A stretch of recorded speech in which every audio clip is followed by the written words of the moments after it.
joining us as we embark on a new episode of Improvisations on Growth COVID-19 Crisis Log. After weeks of isolation in Austria, the country is making preparations to open cautiously, while South Florida is still under stay-at-home orders. As Madhu is still in Vienna and her discussion companion, aka myself, Edina, in South Florida, we have started wondering if there is more to life than having shelter, food, and basic health care provided. Do we need community, culture, and art the same way we need food and water? Or do you think that it is enough to have essentials in order to feel humans? Is freedom to move around, to join other people, or to enjoy beauty as important as our daily bread? Listen and explore with us. Going back a little to this apparent normal state, so for some reason what I got in my mind, it was the pyramid. I don't know the scientific name. The Maslow pyramid of desires. Yeah, and the base is always shelter, food, what you need to live in body. The base is provided. That's what I'm hearing when you said it's normal, we have food, I'm in my living room. So the base is provided, and then we have no peak. We just have the base. We are missing on a lot of the other things to finish the pyramid. I think right at the top it was thinking, art, culture. It was anything that technically I'm putting it in quotation marks, we don't really need to survive. And then my question is, what if we do need to survive these as human beings? What if we do need beauty and art and music? What if long term not having the top of the pyramid is gonna dehumanitize us in some ways? It's Maslow's hierarchy of needs. I would not be able to recall all the different layers because I haven't really worked with it for quite a while. But I totally agree with you. I think this is what we are learning now, that there is more that we need to have a good life.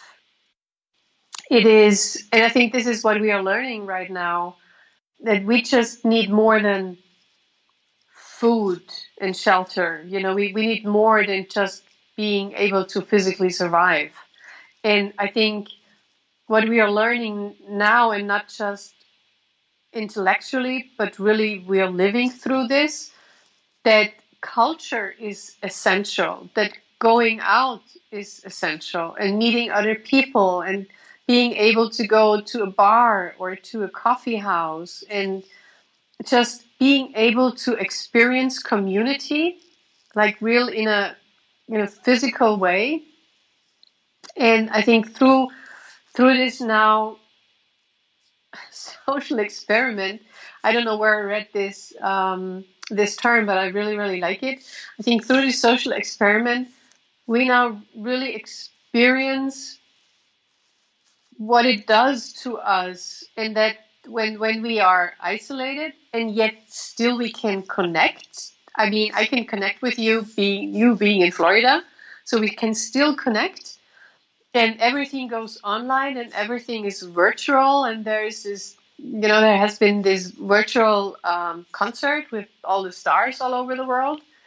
And still and we talked about this in our last podcast, and still it's not the same. So people are losing their sanity bit by bit. I think when they are, even if they are sort of virtually connected, when they're in isolation, and we know that isolation affects the psyche.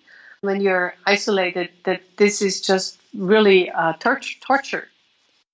It sounds to me like what you're saying is really redefining what it means to have a life. Because surviving and living, it doesn't sound the same to me.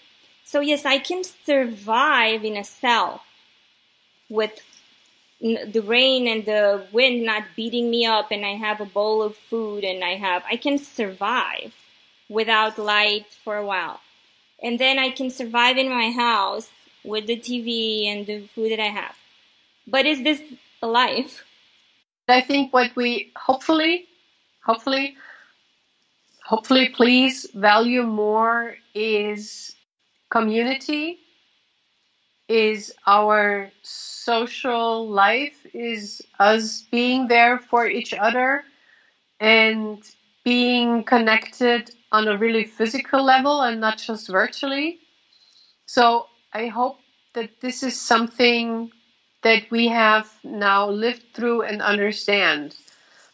On BBC, I was watching this interview, and this one guy was saying, okay, he was now living for X weeks alone in his apartment, and he just longs so much to meet real people because he's so tired of virtually meeting, and it's just not the same. And now the studies are coming out that meeting virtually, there is just so much that the virtuality is depriving us of. And this is showing over the time, and it has been quite a time, it's showing the effect. So the mood goes down, people are getting angry, they're getting depressed. Virtually, we can only now connect through our eyes and ears, but really, when we are physically in a body, there's just so much more that connects us. We are picking up on so much more signals from each other that we are not able to pick up when we just see each other's head and the shoulders, really, in this virtual setting. So I really hope that we learn this, that we need people, and we need the feeling of community in a very real physical way. I was reading this news, it was just a little while ago, and for some reason it had such an effect on me. In Holland, how they had to destroy millions of bulbs of tulips. I mean, technically it's just flowers. And they had that famous festival with millions of flowers that it's on my list of things to see. And they're so pretty. They're so colorful and simple. And it was just like so sad. And it's not like humans died. I felt like I was reading that beauty in the world was killed. That's how it read to me. Like a big chunk of something, of what beauty means, and not in the aesthetic, like material way, but in the natural way, was just like tossed down the drain. And I was trying to understand why is this like bothering me so much? Well, I understand that this, as far as the country goes and the culture, the society, these are not just flowers because they represent the people in Holland. The festival is the tradition. So what I felt it brought with it, it's not just the idea of all these flowers being killed, but in the sense of a tradition put on hold or canceled. People, exactly what you were saying, that festival brings together a lot of people. It's a lot of joy. It's a lot of color, of vitality. So to me, that's what I felt that it actually took away. It wasn't just the flowers. So maybe everything that we are experiencing now is a little bit like these tulips. Even if it's so small and we think, okay, it's not vital, so to speak, but there are things connected to it that can be vital to who we are.